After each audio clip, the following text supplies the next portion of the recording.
Hello everyone, this is Rupesh Mishra and I welcome you all to your channel that is math faith.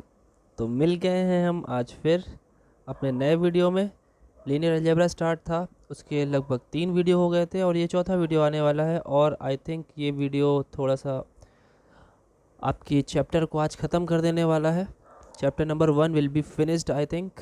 अगर नहीं होगा तो आज ही एक और वीडियो अपलोड मिलेगी रात तक आपको, जिसमें ये chapter number 1 which is vector spaces will be totally और फाइनली कंप्लीटेड। ओके, तो चलिए देखते हैं। जो हमारा अगला टॉपिक था वो था हमारा बेसिस और डायमेंशन। बेसिस और डायमेंशन क्या होता है, बहुत ध्यान से सुनते हैं, समझते हैं। देखिए, बेसिस में जो आप स्पेलिंग देखेंगे, बेस लिखा हुआ है, तो किसी भी वेक्टर स्पेस का बेस है ना, बेस हमेशा क्या होता है, एल आई सेट्स होते हैं। तो ठीक है, ऐसा सेट जो वेक्टर स्पेस को जनरेट कर दे तभी तो उसे बेस कहेंगे। घर की इमारत बनाने के लिए उसका बेस बनाना पड़ता है, तो एक तरीके से उसका जनरेटर यही होता है। ठीक है, तो इसका डेफिनेशन क्या होगा बेस का, ध्यान से सुनते हैं, ध्यान सुनिएगा। देखिए, अ सेट, अ सबसेट, एक सबसेट है जिसे हम एस लिख रहे हैं, S of a vector space, एक ऐसा सेट है जो vector space V over F का सबसेट लिया गया है हमने। ठीक है, उसे हम तब जा कर के बेसिस बोलेंगे, इस सेट एज अ बेसिस, इसे हम बेसिस तब बोलेंगे। कई सारे नाम है इसके, बेसिस भी नाम है। ठीक है, बेसिस में बच्चों एक ध्यान रखिएगा, अगर एक निकल के आ रही है, एक आंसर आ रहा है तो बेसिस होगा, और प्लूरल होगा तो बेसिस बोला जाएगा। तो इस पॉइंट में हम लोग कई सारे बेसिस के बारे में पढ़ेंगे, तो इसलिए हेडिंग हमेशा प्लूरल में लिखी जाती है मैक्सिमम केसेस में। ठीक है, इस सेट एज अ बेसिस, और क्या क्या नाम इसके हो सकते हैं, बेसिस कह सकते हैं। ठीक है, और बेस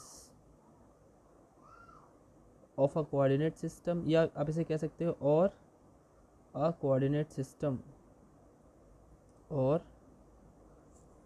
अ कोऑर्डिनेट सिस्टम। वैसे कोऑर्डिनेट सिस्टम तो बहुत ही कोई पॉपुलर नेम नहीं है। ठीक है, बाकी बेसिस और बेस ये दोनों ज़्यादा पॉपुलर हैं, ये इसी पे आपके क्वेश्चंस भी बनते हैं। इसे तब कहेंगे ऐसा, ऑफ वी, वी का ये सब स्पेस तब कहा जाएगा, सॉरी बेसिस, बेसिस तब कहा जाएगा इफ़ एंड ओनली इफ़। अब मेरी बात ध्यान सुनिए, एस उसका बेस है। ठीक है, अगर वो बेस है, अगर दो प्रॉपर्टीज़ होल्ड कर गई तो काम हो जाएगा अपना। कौन कौन सी दो प्रॉपर्टीज़, सबसे पहली बात, अभी मैंने बोला ना, जितने भी बेसिस होंगे वो हमेशा एल आई होंगे बच्चों। ठीक है, इफ़ जो हमारा सेट एस होगा, S is what, S L I होना चाहिए, linearly independent. That means linearly independent और डिपेंडेंट लास्ट वीडियो में मैंने बताया है, जिसमें सारे के सारे कोफिशिएंट फील्ड से जो उठाए जाते हैं वो जीरो हो जाते हैं, वो एल आई सेट होता है। ठीक है, और दूसरी बात, अगर हम वी का कोई भी एलिमेंट उठाएं तो वो, वी का कोई भी अगर एलिमेंट उठाएं तो वो जनरेट हो सकता है एस के एलिमेंट से, है ना। मतलब जो एस है वो पूरा का पूरा जनरेट कर सकता है वी को, लीनियर कॉम्बिनेशन बनाते जाएंगे एस के एलिमेंट्स का, और वो सारे का सारा एलिमेंट वी का बना देगा। ठीक है, इसे क्या बोलते हैं, लीनियर कॉम्बिनेशन बोलते हैं। ठीक है, आई बात समझ में। लीनियर कॉम्बिनेशन क्या होता है, सबसे पहली वीडियो में बताया गया है। लीनियरली इंडिपेंडेंट डिपेंडेंट ये क्या होता है, वो सेकंड वीडियो में बताया गया, थर्ड वीडियो में शायद, वो देख लीजिएगा। ठीक है, अब सुनिए, इसमें बेसिस का मतलब तो समझ में आ गया। डायमेंशन क्या होता है, डायमेंशन के लिए बड़ी सिंपल सी छोटी सी बात समझ लीजिए, दैट यहाँ पे बता देता हूँ। डायमेंशन के लिए number of elements, number of elements of S, जितने एलिमेंट होंगे एस में, भाई एल आई होंगे सारे के सारे, उसमें जितने भी एलिमेंट हो उनकी काउंटिंग नंबर जो होगी वही हमारा क्या कहलाता है, इज कॉल्ड डायमेंशन। ठीक है, जितने भी हमारी, और डायमेंशन को डी आई एम भी लिख लेते हैं, चलता है। ठीक है भाई, डी आई एम। अच्छा, अगर फाइनाइट है तो फाइनाइट डायमेंशनल हो जाएगा, अगर बहुत सारे हैं तो इनफाइनाइट डायमेंशनल हो जाएगा। ठीक है, ये चीज़ आगे लिख देते हैं। इफ़ हमारा जो सेट है एस, उसके नंबर ऑफ एलिमेंट्स कितने हैं, एन, तो हमारा डायमेंशन कितना हो जाएगा, देन हमारा डायमेंशन हो जाएगा, डायमेंशन ऑफ वेक्टर स्पेस, जो ऐसे लिखा जाता है, dimension of D I M of V over F, इसका डायमेंशन कितना निकल के आएगा, एन हो जाएगा, क्योंकि एस के नंबर ऑफ एलिमेंट्स, ये मैंने मॉड नहीं लगाया बच्चों, इसका मतलब होता है cardinality of a set. Cardinality का मतलब होता है number of elements in that set. ठीक है, अच्छा, अगर ये इतना है तो ये बोल दिया जाएगा। और अगर हम कहें कि अगर बात की जाए इस तरीके से, एंड इफ़, अगर हमारा एफ जो है, एस जो है, एस इज़ इनफाइनाइट, अगर उसमें बहुत सारे एलिमेंट हैं तो क्या बोलेंगे, then V over F is infinite dimensional, तब ये इनफाइनाइट डायमेंशनल हो जाएगा। ठीक है, याद रखिएगा इसको, इनफाइनाइट डायमेंशनल। तो डायमेंशन का मतलब वही है, नंबर ऑफ जो एलिमेंट्स है, वो सारे के सारे एलिमेंट जो एल आई बनाते हैं एस के अंदर के, वो मिला करके हमारे क्या होते हैं, डायमेंशन होते हैं। अच्छा बच्चों, एक समय के लिए ये सोचिए, अगर थोड़ी देर के लिए हम एक ऐसा सेट ले लें जो एल डी है, तो क्या वो किसी की बेसिस बन सकता है? हाँ बन सकता है, अगर उसमें से हम कुछ इतने एलिमेंट निकाल दें जिनको निकालने के बाद अब वो एल आई बन जाए, सबसे बड़ा एल आई सेट उसका बन जाए। मतलब समझ रहे हैं आप, अगर एल डी सेट है, ठीक है, उसमें से हम कुछ एलिमेंट निकाल रहे हैं और निकालते चले जा रहे हैं, सबसे बड़ा एल आई सेट उसका जो बनेगा वो पक्का किसी ना किसी की बेसिस ज़रूर बनेगा। ठीक है, जो किसी ना किसी सेट को, किसी ना किसी वेक्टर स्पेस को जनरेट ज़रूर करेगा। ठीक है, अच्छा चलिए आगे बढ़ते हैं, ये बात क्लियर हो गई। एक क्वेश्चन देखिए ज़रा, समझते हैं कैसे करना है। ठीक, देखिए क्वेश्चन क्या है, द सेट, एक सेट दिया है एस, 3 वेक्टर्स हैं उसमें, forms a basis for R cube R, कह रहे हैं कि एक बेसिस फॉर्म करेगा। तो भैया बेसिस फॉर्म करने के लिए इसमें हमारे पास क्या होना चाहिए, ये तीनों के तीनों जो नंबर्स हैं, तीनों के तीनों वेक्टर से, पहली बात तो ये एल आई होने चाहिए, और दूसरी बात ये आर पावर 3 स्पेस को पूरा का पूरा बनाने चाहिए, स्पैन करने चाहिए। ठीक है, जनरेट करने चाहिए, है ना, जनरेट का मतलब स्पैन करना भी होता है। तो आइए चलिए प्रूव करते हैं। ठीक, तो हेडिंग क्या डालते हैं, फॉर एल आई। अब एल आई होने के लिए हम लोग चेक करते हैं, फॉर एल आई। अब एल आई होने के लिए आपको पता है हम लोग फील्ड से एलिमेंट उठाते हैं, तो हमने क्या किया, हमने लेट किया, लेट 3 उठाने हैं भाई, A1 A2 और A3, 3 उठाए, कहाँ से, फील्ड क्या है, आर है, फील्ड क्या है, आर। अब हमने क्या किया, A1 के साथ पहला वाला वेक्टर जो कि 1 2 1 था, A2 के साथ दूसरा वाला वेक्टर जो कि 2 1 0 था, A3 के साथ तीसरा वाला वेक्टर विच वॉज 1 -1 एंड 2, इसको 0 का इक्वल मान लिया जैसा कल बताया था मैंने। अब इसको सॉल्व करना है, तो भैया मल्टीप्लाई करके इक्वल कर लीजिए। तो यहाँ से A1 मिला, यहाँ से 2A2 मिला, जिन्होंने लास्ट वीडियो पढ़ी है उनको बात समझ में आएगी हम क्या कर रहे हैं। A1 + 2A2 + A3 is equal to 0, एक इक्वेशन ये मिल गया, दूसरा मिला, दूसरे से मल्टीप्लाई करने पे 2A1 + A2 - A3 is equal to 0, तीसरा A1 + A2 तो ख़त्म हो गया, तो 2A3 बचा। आई बात समझ में? अब जरा हम इसको सॉल्व करते हैं। आप सॉल्व करेंगे सो वैसे आपको आना चाहिए कैसे सॉल्व करते हैं। हम लोगों ने इसको सीखा है XYZ के रूप में, क्लास 12th में सीखा है। होता था ना, मैट्रिक्स मेथड से सॉल्व करना होता था, 3 इक्वेशन होते थे, which was very popular question and which was always asked in section C, question number 8 या 7 जो भी है, 8 मार्क्स का होता था। तो ये वैसा ही कुछ है, आप इसे मैट्रिक्स मेथड से भी सॉल्व कर सकते हो, लेकिन कोई बात नहीं, आप सिंपली भी सॉल्व कर सकते हो कि ये ऑन सॉल्विंग वी गेट, ठीक है। तो दिखाना नहीं होता, सॉल्व करके आप दिमाग में रख सकते हैं। जैसे कैसे करेंगे सॉल्व, देखिए, अगर हम इक्वेशन नंबर 1 और इक्वेशन नंबर 2 को हम सिंपली माइनस कर दें तो ए से ए कट जाएगा, ए वन से ए वन से कट जाएगा, सिंपली माइनस करें तो A2 और A3 में हमारा इक्वेशन बन जाएगा। फिर यही काम हम इसके साथ कर दें, क्या इसमें 2 का मल्टीप्लाई करके इसके साथ माइनस कर दे तो ये भी कट जाएगा, तो ये भी A2 और A3 में बन जाएगा। तो 2 इक्वेशन अलग अलग मिल जाएंगे और उनको भी हम सॉल्व कर लेंगे। आप जैसे सॉल्व करोगे बच्चों, तो बड़ी सिंपल सी बात है, you will definitely get what, आपको लिखना होगा आफ्टर सॉल्विंग, यही लिखा जाता है, वो सॉल्व करके दिखाना नहीं होता है। आफ्टर सॉल्विंग, रफ में सॉल्व कर लो और निकाल के दिखा दो। जैसे आपने सॉल्व किया उसके बाद क्या हुआ, अब जैसे सॉल्व करेंगे you will definitely get A1 is equal to 0, A2 is equal to 0 और A3, तीनों 0 मिलेंगे आपको, ठीक है। तो हम कह सकते हैं जो सेट S है वो Li हो गया। So the set S is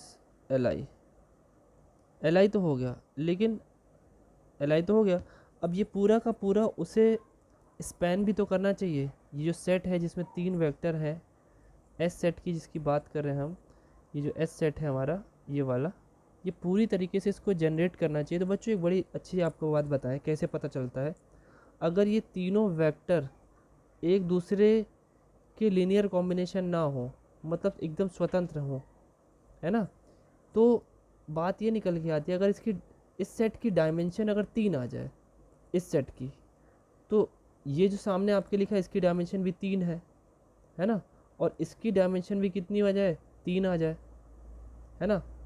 तो अगर 3 आ जाती है तो दोनों एक दूसरे की डायमेंशन के बराबर हो जाएंगे, और जब डायमेंशन के बराबर आ जाएंगे तो एस उसको जनरेट भी कर देगा, ठीक है।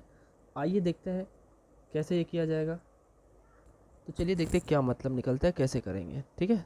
देखिए, अब अगर एस के सारे एलिमेंट, मतलब एस के तीनों एलिमेंट आर पावर 3 आर को अगर जनरेट कर पाए तो काम हो जाएगा अपना। अब ये बताइए आर पावर 3 के एलिमेंट होंगे कैसे, आर पावर 3 जो जनरेट होगा, आर पावर 3 के एलिमेंट कैसे होंगे हम आपको दिखाते हैं। अगर देखा जाए तो इसके यूनिट वेक्टर्स जो होंगे वो कुछ इस तरीके से होंगे, 1 0 0। अब हम आपको बताते हैं ये 3 यूनिट वेक्टर्स हैं जो हमने पिछले वीडियो में आपको E1 E2 करके बताया था। ये क्या है सब, ये सब के सब आर पावर 3 आर में बिलोंग करेंगे, और ये तीनों मिल करके पूरा का पूरा आर पावर 3 बना सकते हैं। क्यों, इस वाले ने पहली प्लेस को पूरा जनरेट कर रखा है, इस वाले ने दूसरे को और इस वाले ने तीसरे को, मतलब ये तीनों मिल करके पूरा का पूरा आर की पावर 3 को जनरेट कर सकते हैं, ठीक है। अच्छा, बड़ी ही अच्छी बात है। अब क्या जो हमारे एस के एलिमेंट हैं, क्या वो इन तीनों को जनरेट कर सकते हैं, तो चलिए करते हैं, बात समझते हैं, है ना। अब हमने क्या किया, हमने एक काम किया, हमने कर लिया लेट एक जनरल एलिमेंट उठा लिया, किसका, आर पावर 3 का जनरल एलिमेंट उठा लिया, ठीक है, belongs to R power 3 R. अब ये कैसे बनेगा भाई, इसमें A1 का मल्टीप्लाई कर दीजिए प्लस इसमें A2 का प्लस इसमें A3, तो बन गया आर पावर 3, है ना। ऐसे मल्टीप्लाई करके तो हम लोग पूरे स्पेस को बना लेते हैं, ठीक।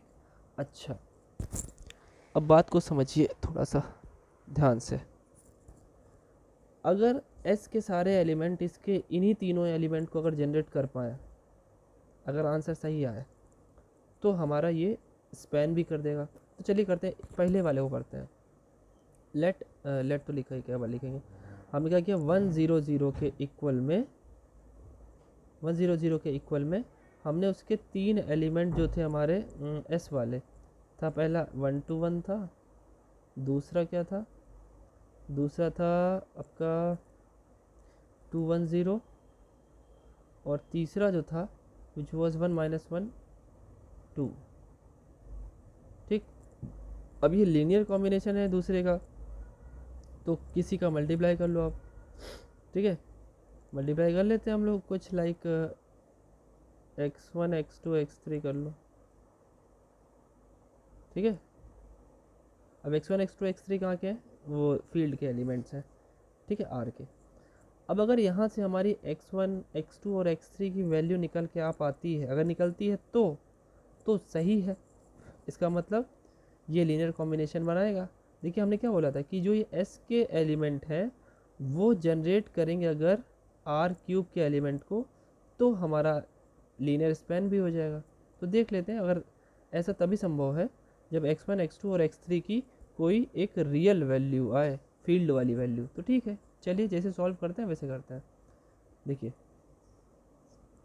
ये तो 1 0 0 ठीक है अपने जगह पे, है ना। सॉल्व करेंगे आप तो आपको मिलेगा x1 प्लस 2x2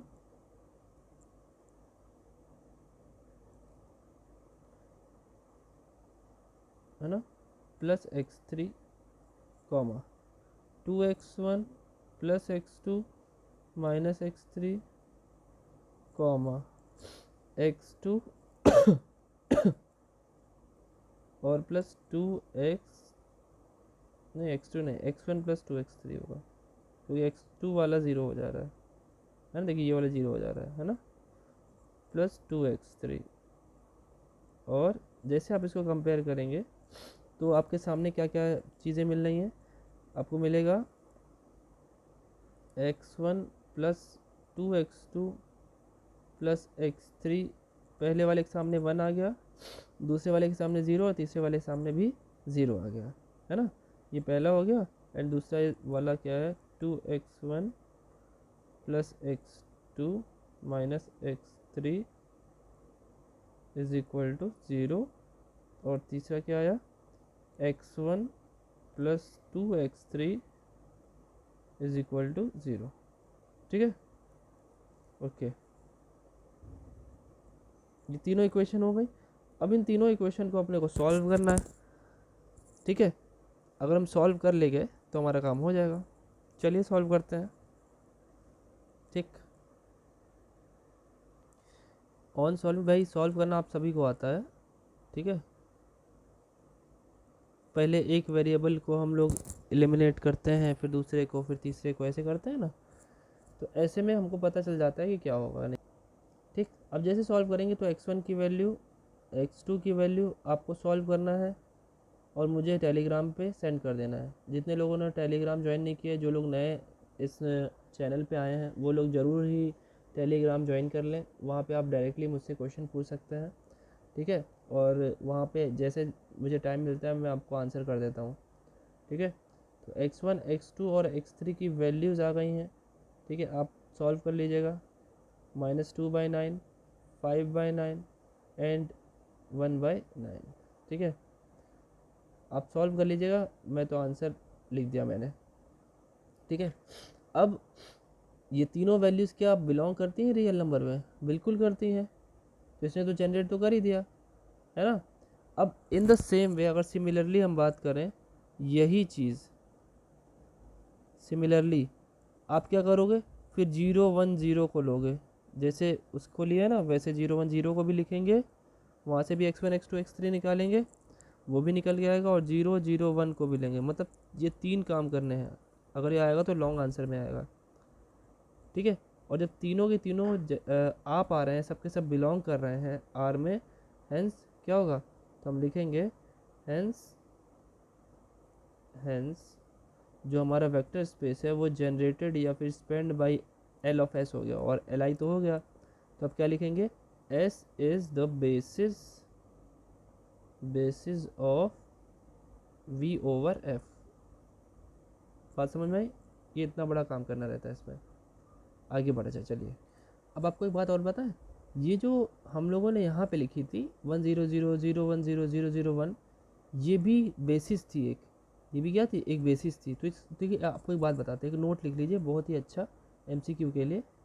क्या है वो, देखिए नोट क्या है, नोट इज़ व्हाट, जब भी आपको कहीं ऐसा लिखा हुआ मिल जाए जिसमें ऑर्डर्ड जो ट्रायड्स या जो भी है उस टाइप के लिखे हो, जैसे ये है ना 100 010, और तीनों ने अलग अलग प्लेस को ऑक्यूपाई कर रखा है, किसी कोई ऐसा नहीं कि जो पूरा जीरो है। तो ये क्या है, इज़ आ बेसिस क्यों बोल रहा हूँ, और भी बेसिस बनाई जा सकती है, जैसे कि पिछले क्वेश्चन में एस जो था वो भी एक बेसिस था, बेसिस ऑफ r⁻³ आप इसे ये भी ऐसे भी लिखा हुआ देख सकते हैं आप, V3F, मतलब ऐसा स्पेस जिसमें 3 प्लेसेस हों। तो यहाँ पे भी तो 3 प्लेसेस इन्होंने ऑक्यूपाई कर रखी है और उसको पूरा पूरा बना रखा है। ठीक है, 2-3 पॉइंट यहाँ पे समझ लेते हैं।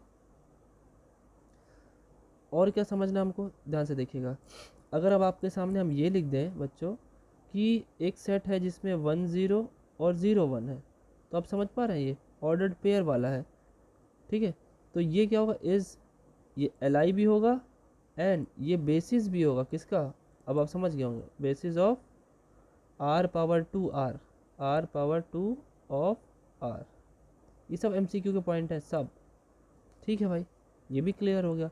अब एक बहुत ही ज़्यादा महत्वपूर्ण चीज़ देखिए, अगर आपसे कहा जाए कि r के साथ r है, ठीक है, r के साथ r है, ठीक है, या c के साथ c है, ठीक है, जितने जितने फील्ड और ये सारी चीज़ें बनाती हैं उनकी बात कर रहे हैं, ठीक है ना, q के साथ q है, तो यहाँ पे ज़रा अगर आप ध्यान से देखें तो यहाँ पावर कितनी चढ़ी है 1, यहाँ पावर कितनी चढ़ी है 1, यहाँ पावर कितनी चढ़ी है 1, इन सब की डायमेंशन कितनी होती है 1। क्यों भैया, क्योंकि अगर हम बात करें पहले वाले की, r का एक एलिमेंट उठा करके, सिर्फ 1 उठा करके हम पूरा का पूरा r जनरेट कर सकते हैं, c का एक एलिमेंट उठा करके हम पूरा पूरा c जनरेट कर सकते हैं क्योंकि पावर 1 लगी है। ठीक है, ये तो बात समझ में आई। एक और बहुत ही महत्वपूर्ण बात समझिए ज़रा, अगर हम ऐसे लिख दें r⁻²r, तो ये तो हो गया ऑर्डर्ड पेयर, है ना, ठीक है, c⁻²c ये भी ऑर्डर्ड पेयर हो गया, q⁻²q ये भी ऑर्डर्ड पेयर होगा। तो इनके लिए क्या करना पड़ेगा, इनकी डायमेंशन हमें 2 उठानी पड़ेगी, वो उसके एलिमेंट इस टाइप के होंगे। तो डायमेंशन कितनी हो गई, डायमेंशन हो गई 2। अब ये तो सब सेम सेम लिख रहे थे कि भाई r के साथ r, q के साथ q और c के साथ c। ये अब ज़रा चेंज करते हैं। फिफ्थ पॉइंट ज़रा ध्यान से समझिएगा, क्या कर रहे हैं हम, ध्यान सुनिएगा। हम ये कर रहे हैं कि अब ले रहे हैं हम c के साथ r, c की पावर तो 1 ही है, लेकिन अब मेरी बात ध्यान से सुनिएगा बच्चों, r में तो केवल सिंगल टाइप के एलिमेंट होंगे, है ना, केवल रियल टाइप। c में रियल और कॉम्प्लेक्स दोनों होंगे। तो c को जनरेट करने के लिए r के 2 तरीके के एलिमेंट्स की ज़रूरत पड़ेगी, क्योंकि c एक बारी तो बनाएगा रियल और एक बारी बनाएगा कॉम्प्लेक्स। तो c का जो जनरेटर होगा, अगर हम बोले कि इसकी बेसिस बताइए, तो इसकी बेसिस आएगी कुछ इस तरीके से। देखिए 0i और i0। एक चीज़ थोड़ी गड़बड़ हो गई, देखिए क्या चीज़ भैया, इसके एलिमेंट c⁻² थोड़े लिखा है, c⁻1 है ना, तो एलिमेंट तो एक 1x1 वाले ही होंगे, मतलब एक एक सिंगल ऑर्डर पेयर थोड़े होंगे। तो देखिए c के अंदर सारे रियल नंबर होंगे, तो सारे रियल नंबर को हमें सिर्फ एक वेक्टर 1 से, जब इसमें का c का 1 उठाएंगे और r के सारे एलिमेंट उठाकर उस 1 में मल्टीप्लाई करते चले जाएंगे, तो सारे के सारे रियल नंबर तो मिल ही जाएंगे। तो कॉम्प्लेक्स कहाँ से मिलेगा, अब c के हमें i उठाना पड़ेगा c से, और इस i में r के सारे एलिमेंट को मल्टीप्लाई करने पे हमारे सारे के सारे कॉम्प्लेक्स नंबर भी मिल जाएंगे। इसका मतलब बेसिस इसकी क्या हो गई 1, i। तो अब बेसिस जब 1, i, तो डायमेंशन सिंपल सी बात है, बेसिस नंबर ऑफ एलिमेंट जितने भी होते हैं बेसिस में, वही हमारा क्या होता है, डायमेंशन होता है। तो डायमेंशन कितनी हो गई इसकी, 2 हो गई। तो बात समझ में आई ना, इसकी बात ध्यान रखिएगा। और यही बात अगर हम पीछे तो मैंने बताया, एक बार और बता देता हूँ। इन सब के एलिमेंट्स क्या होंगे, इन सब के एलिमेंट्स देखिए समझ लीजिए, ये r⁻² वाले, c⁻² वाले और क्यू पावर 2 वाले, इनके एलिमेंट्स तो इसी हिसाब के होते हैं जैसा ऊपर लिखे हुए हैं। देख लीजिए, बता देते हैं इनके भी सबके बेसिस कैसे बनेंगे। डायमेंशन तो 2 होगा, ठीक है। आर पावर 2, आर वाला तो यही हो जाएगा जो ऊपर लिखा हुआ है 1 0 और 0 1, ठीक है। आर पावर 2 वाला जो है वो 1 0 1 0 और 0 1, तो आर वाला हो जाएगा। सी पावर वाला आई 0 और 0 आई, ये दोनों के दोनों पूरे के पूरे सी स्क्वायर सी को जनरेट कर देंगे। क्यू स्क्वायर क्यू वाला ये भी 1 0 0 1 से हो जाएगा पूरा का पूरा जनरेट, ठीक है। बेसिस मतलब वो स्मॉलेस्ट एलिमेंट होना चाहिए जिससे फील्ड के सारे एलिमेंट को मल्टीप्लाई करने पर वो पूरा का पूरा जनरेट हो जाए, तो हो जाएगा पूरा का पूरा, ठीक है। बेसिस ये हो गए, डायमेंशन हो गए। अच्छा, आगे चलते हैं जहाँ पे थे। अच्छा देखिए, ये क्लियर है बात।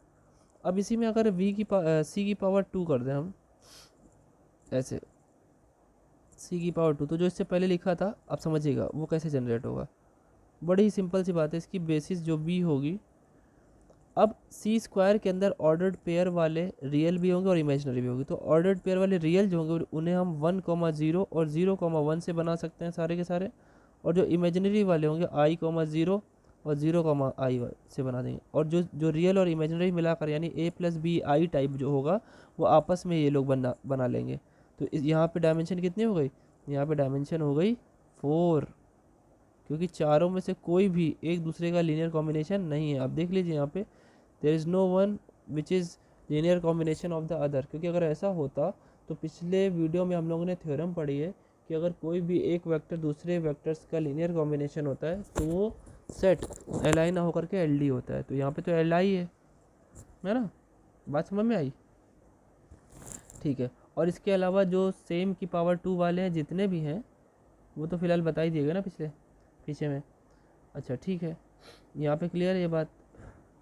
अच्छा चलिए आगे बढ़ते हैं। चलिए नेक्स्ट क्वेश्चन देखते हैं। ये क्वेश्चन बहुत सही है। बोले कि if X Y Z is a basis of R power 3 where R be the set of real numbers, ठीक है, then X plus Y Y plus Z Z plus X is also a basis of R power 3। देखिए x Y Z मिल करके अगर ये basis बना रहे हैं तो उन सबके लीनियर कॉम्बिनेशन, मतलब एक्स के साथ वाई को जोड़ दिया, वाई के साथ जेड को जोड़ दिया, जेड के साथ एक्स को, तो ये है तो उसी के ही एलिमेंट का सम ना। तो वैसे तो हमको याद ही होना चाहिए कि ये भी एल आई बनाएगा, स्टार बना दे रहा हूँ मैं, लेकिन कैसे होगा वही बात करनी है आगे, ठीक है। चलिए देखते हैं कैसे होगा। देखिए अब हम क्या करने वाले हैं, फॉर एल आई निकालने के लिए लीनियरली इंडिपेंडेंट है कि नहीं तीनों के तीनों, ये चीज़ पता करना है। तो ठीक है, हमने क्या किया, लेट किया, 3 ठो एलिमेंट उठा लिए, ए बी सी ले लो, चलो अब अच्छा रहेगा, A1 B1 C1 अच्छा नहीं लगता लिखने में। आर के एलिमेंट हमने ए को मल्टीप्लाई किया एक्स प्लस वाई में पहले वेक्टर में, फिर बी को मल्टीप्लाई किया वाई प्लस जेड में, फिर सी को मल्टीप्लाई किया जेड प्लस एक्स में, और उसको मान लिया 0 0 0 के इक्वल, ठीक। फिर कंपेयर आप जैसे करेंगे तो ए, देखिए पहले तो कुछ कॉमन वॉमन आ रहा है, देख लीजिए, ए प्लस बी प्लस सी, नहीं ए प्लस बी प्लस सी नहीं, अगर ए के साथ एक्स आ रहा है, फिर देखिए एक्स किसके साथ आ रहा है, सी के साथ, तो एक्स कॉमन ले लीजिए, तो ए प्लस सी के साथ एक्स आ गया। फिर देखिए ए आ रहा है वाई के साथ, फिर वाई किसके साथ आ रहा है, बी के साथ, तो a plus B of Y, फिर बी आ रहा है जेड के साथ और सी आ रहा है जेड के साथ, तो B plus C of Z बराबर 0 0 और 0, ठीक है। अब कंपेयर करेंगे जैसे, तो कंपेयर करने के बाद A plus C is equal to, अभी कहाँ कंपेयर कर रहा है, अभी कंपेयर नहीं करना, हाँ कैसे, देखिए हमें पता है बिकॉज इसने खुद दिया हुआ है कि जो एक्स वाई जेड है वो लीनियरली इंडिपेंडेंट है, because X Y Z are L I, तो एल आई है, जब भी एल आई होता है तो एक्स वाई जेड के कोफिशिएंट क्या होते हैं, तो यहाँ से बात होती है कि इनके सारे कोफिशिएंट क्या होते हैं, इज इक्वल टू 0 होते हैं। तो ऊपर अगर आप सही से देखें तो एक्स वाई और जेड ही तो लिखा है, तो इनके कोफिशिएंट भी क्या होंगे 0, यानी ए प्लस सी भी 0 होगा, ठीक है। उसके बाद ए प्लस बी भी ज़ीरो होगा, ठीक है। उसके बाद बी प्लस सी भी ज़ीरो होगा। अब अगर आप तीनों को सॉल्व करें आपस में तो निकल के क्या आएगा, आफ्टर सॉल्विंग, ऑन सॉल्विंग, आप जैसे सॉल्व करेंगे तो you will get what, on solving. आप सॉल्व करके देख लीजिएगा, आपको आना चाहिए, अगर नहीं आता होगा तो बताइएगा, फिर बता दिया जाएगा। तो यहाँ पे तीनों के तीनों ज़ीरो आया है, ए बी सी तीनों ज़ीरो। तो क्या लिख सकते हैं हम लिख सकते हैं सो जो न्यू सेट है वो क्या हो गया, हमारा एल आई हो गया। So it is L I, L I तो हो गया। अब स्पैन भी तो करना चाहिए। स्पैन कैसे करना चाहिए, आर की पावर 3 के एलिमेंट उठा लेंगे, ठीक है। आर की पावर 3 के एलिमेंट है एक्स वाई जेड, और वो इनकी मदद से जनरेट हो पाए। चलिए ठीक है। तो अभी हमको किसकी बात करनी है, अभी हमको बात करनी है for V R power 3 is equal to, हमें एल ऑफ एस चाहिए। हमने मान लिया वो एस का सेट है, मान लेते हैं इसको, हम एस मान लेते हैं। किसको, ये जो हमारा सेट है यहाँ पे, ये हमारा एस है, ठीक है। इसी को चेक करना है। चलिए ठीक। तो अगर हमें ये प्रूव करना है तो सिंपल सी बात है, जो हमारे आर पावर 3 के एलिमेंट है जो कि एक्स वाई जेड थे, उनका लीनियर कॉम्बिनेशन इनके बराबर होना चाहिए। तो दोनों के लिए अलग अलग हमने वो मान लिए कोफिशिएंट्स। जैसे हमने क्या किया, हमने आर की पावर 3 के लिए मान लिया A x plus B y plus C z, ठीक है। इसके एलिमेंट को एक साथ करने के लिए हमने ए बी सी के को मल्टीप्लाई कर दिया, लीनियर कॉम्बिनेशन इनका भी बना लिया, और लीनियर कॉम्बिनेशन हम X plus Y Y plus Z उनका भी बना देते हैं। ए बी सी होगा तो यहाँ पे a dash x plus Y plus B dash y plus z plus C dash z plus x. ये हमने क्या कर लिया, ये हमने लेट कर लिया। एक साइड हमने आर पावर 3 के वेक्टर्स जो एक्स वाई जेड दिए हो उनका लीनियर कॉम्बिनेशन कर लिया, और एक साइड हमने जो एस के एलिमेंट्स हैं उनका लीनियर कॉम्बिनेशन कर लिया, ठीक है। For all A B C A dash B dash C dash belong कर रहा है रियल नंबर में, ठीक है। अब अगर हमें इनकी कोई वैल्यू मिलती नज़र आई, मतलब ए डैश की, बी डैश की और सी डैश की, तो हमारा काम हो जाएगा, है ना। देखा जाए, चलिए। अब ए के सामने अगर हम कंपेयर करें a x plus B y plus C z के सामने हम एक्स वाला अगर कंपेयर करें तो ए डैश प्लस सी डैश के साथ आ जाएगा हमारा एक्स, प्लस फिर आएगा वाई वाला तो ए dash plus B dash y. ऐसे तीसरा वाला क्या है भाई जेड के लिए, बी डैश प्लस सी डैश जेड। अब जैसे कंपेयर यहाँ से करोगे तो किसके सामने क्या पड़ रहा है, ऑन कंपेयरिंग दो अलग अलग लीनियर कॉम्बिनेशन जब सेम है तो उनकी हमें कंपेयरिंग करनी पड़ेगी। तो ए डैश प्लस सी डैश के सामने ए आ रहा है, A dash plus B dash के सामने बी आ रहा है, और बी डैश प्लस सी डैश के सामने सी आ रहा है ना। अब इनको जैसे आप सॉल्व करेंगे तो होगा कोई ना कोई तो वैल्यू वैसे दिख रही आने वाली है, ठीक है। ऑन सॉल्विंग अब जैसे सॉल्व करेंगे, कैसे सॉल्व करेंगे, बड़ी सिंपल सी बात है। एक बार इसको माइनस कर लेंगे तो बी और सी में एक बी डैश और सी डैश में एक इक्वेशन मिलेगा, तो जो बी डैश और सी डैश में इक्वेशन मिलेगा उसको इससे सॉल्व कर लेंगे। सिंपल सी बात है, बी डैश की वैल्यू भी आ जाएगी, सी डैश की वैल्यू भी आ जाएगी, उठा करके रख देंगे किसी भी इक्वेशन में, तो ए डैश की वैल्यू भी आ जाएगी। तो जैसे आप सॉल्व करेंगे तो you will get what, A dash is equal to, A dash की वैल्यू क्या आएगी, क्या आनी चाहिए भाई, क्या आएगी भाई, A plus B minus C whole upon 2। ऐसे बी डैश की वैल्यू भी आ जाएगी, क्या आ जाएगी बी डैश की वैल्यू, बी डैश की वैल्यू आ जाएगी बी प्लस सी माइनस ए अपॉन 2, ठीक है।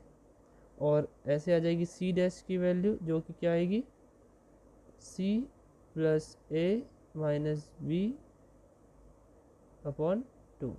तो ये देखिए तीनों की तीनों values belongs to real number है, तो इसका मतलब ये तो फॉर्म तो करेगी, पूरी तरीके से हमारा जनरेट कर देगी r⁻3 को।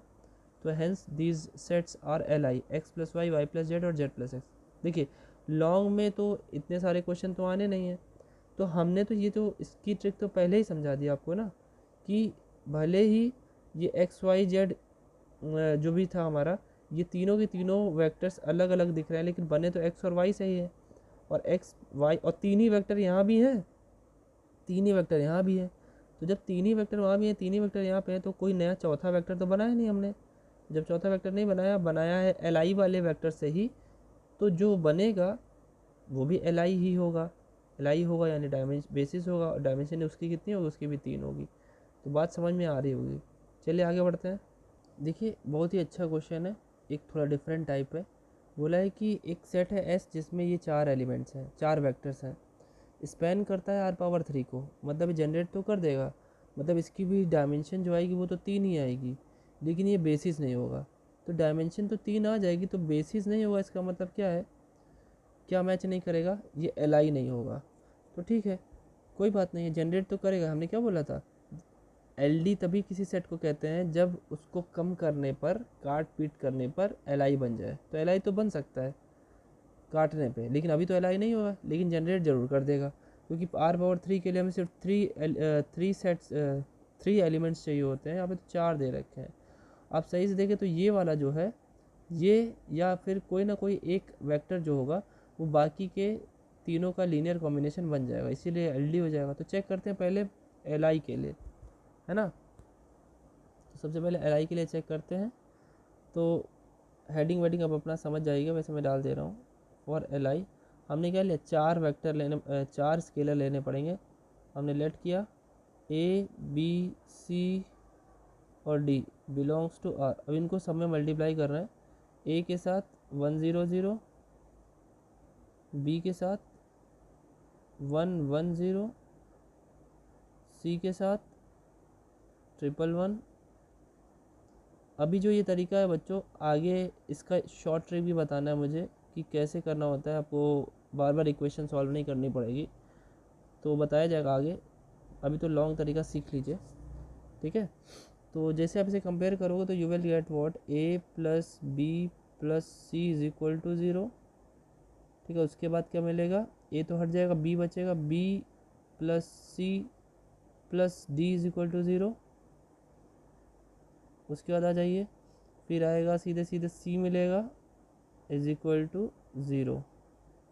सबको कंपेयर आप कर लेंगे तो इतनी चीज़ें हो गई। देखिए सी की वैल्यू ऑटोमेटिक 0 आ गई, सी की वैल्यू उठा के आप यहाँ पे रख दोगे, रखेंगे ना। तो जैसे आप रखेंगे, जरा मैं आप इसको, ये वाला क्वेश्चन हमको सॉल्व करके दिखाना पड़ेगा, क्योंकि एल आई तो नहीं है, ये एल आई नहीं है, तो कैसे करेंगे, ध्यान से देखिए। सी की वैल्यू 0 हो गया, आपने उठा के यहाँ पर रखा, एक तो वैल्यू आ गई, जैसे रखा आपने तो a plus b is equal to 0 मिला, और सी यहाँ रखेंगे तो B plus D is equal to 0 मिला, नया इक्वेशन मिल गया। एक आंसर तो आपको मिल गया है सी वाला, ठीक है। बाकी के 3 निकालने हैं। अब आपने क्या किया, इन दोनों इक्वेशंस को सब्ट्रैक्ट कर दिया, सी की वैल्यू रखने के बाद सब्ट्रैक्ट किया आपने। चलो करो भैया सब्ट्रैक्ट, ठीक है। जैसे सब्ट्रैक्ट करेंगे तो बी से बी कैंसिल हो जाएगा, लेकिन बाद में क्या मिलेगा हमको, बी से बी कैंसिल हुआ तो a minus d is equal to 0, ठीक है। अब ये बताइए, ए माइनस डी को सॉल्व करने के लिए क्या कोई दूसरा इक्वेशन है हमारे पास जिससे हमारी ए और डी की दोनों की वैल्यू 0 आ जाए। दोनों को सब्ट्रैक्ट करने पे 0 आ रहा है, तो ऐसे दुनिया में अनंत संख्याएं हैं, दोनों सेम लेने पे 0 तो आएगा ही। 1 ए भी 1 ले लो, डी भी 1 ले लो, तो क्या ए 0 और डी 0 लेने पे 0 आएगा, नहीं। तो यहाँ से ये कह सकते हैं कि ए ज़रूरी नहीं है और डी भी ज़रूरी नहीं है कि दोनों 0 आए। बी सी तो 0 आ गया है ना, सी 0 आ गया।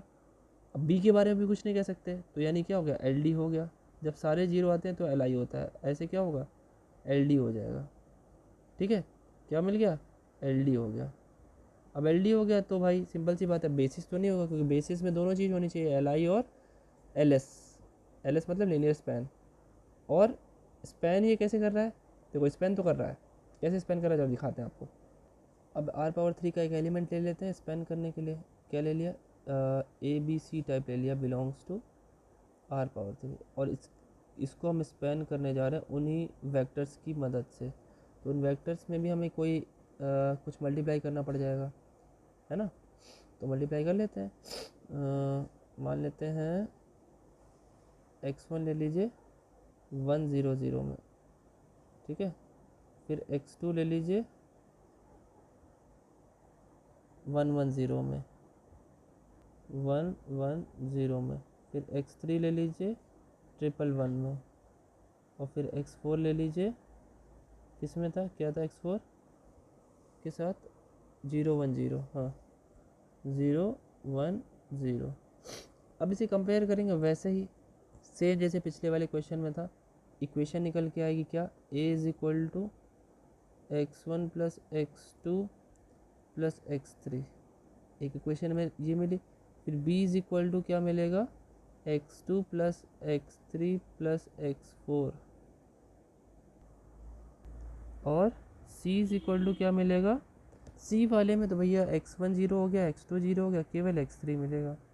तो यहाँ पे देखिए एक वैल्यू तो ऑटोमेटिक पहले ही आ गई, ये वाली आ गई ना, c आ गई, है ना। उसके बाद जैसे x3 की वैल्यू आई हमारी, x3 की वैल्यू यहाँ और यहाँ दोनों जगह पुट कर देंगे, तो क्या मिलेगा हमको, देखिए क्या मिलेगा, देखिए x3 जैसे आपने रखा तो a इज इक्वल टू क्या हो गया, a is equal to x1 plus c, sorry x1 plus x2 plus c. तो यहाँ से x1 प्लस x2 की वैल्यू आ गई a माइनस सी। तो एक इक्वेशन मान लो ये हो गई, थोड़ी देर के लिए इसे a1 मान लेते हैं। और जब b वाले में आप रखेंगे तो वहाँ से मिलेगा आपको x3 plus x4 is equal to, x4 is equal to आपका आ गया b माइनस सी, ठीक है। इन दोनों को भी सॉल्व करेंगे, है ना। अब देखिए इन दोनों को सॉल्व करना ऐसे तो दिक्कत है, क्योंकि कोई किसी पर डिपेंड ही नहीं कर रहा है। तो ऐसे में एक कॉन्सेप्ट आती है कि आपको किसी एक वेरिएबल को कुछ मान लेना होता है। तो हम मानते क्या है, हम मानते हैं जो भी सबसे सुटेबल हो। Late x4 is equal to कुछ भी मान लीजिए, जो फील्ड का एलिमेंट हो। हम मान लेते कुछ नया अल्फ़ा मान लेते हैं जो बिलोंग कर रहा है आर से। तो यहाँ से हमारी सारी वैल्यूज़ अब आ चुकी हैं। x4 जैसे यहाँ रखेंगे इक्वेशन नंबर 2 में, तो x3 कितना आ जाएगा, b minus c plus b minus c, एक second, x3 is equal to b minus C minus alpha, ठीक है। ये भी निकल के आ जाएगा। और जैसे x3 आ गया तो आप x3 उठा करके x1 x2 है, x2 की जगह भी कुछ मान लेंगे ऐसे ही जैसे उसमें मानना था। यहाँ पे x2 मान लीजिए, x2 is equal to beta belongs to r। तो उसे जब रखेंगे तो x1 भी आ जाएगा हमारा, क्या आ जाएगा, x1 भी आ जाएगा हमारा a minus C minus beta. तो ये चीज़ मानी जा सकती है, क्योंकि कोई ना कोई r में यानी रियल नंबर में ऐसा एलिमेंट होगा जो इसको सेटिस्फाई ज़रूर करेगा। तो हैंस ये जनरेट तो कर रहा है, हैंस जो हमारा सेट आया है एस स्पेंस, ये स्पेन करता है r⁻3 को, लेकिन ये क्या है, उसका बेसिस नहीं है। तो आज की वीडियो में इतना ही। नेक्स्ट वीडियो में इस चैप्टर को ख़त्म करेंगे, 2 पॉइंट और हैं उसमें, ठीक है। तो मिलते हैं नेक्स्ट वीडियो में आपके प्यारे से चैनल मैथ पर। Thank you.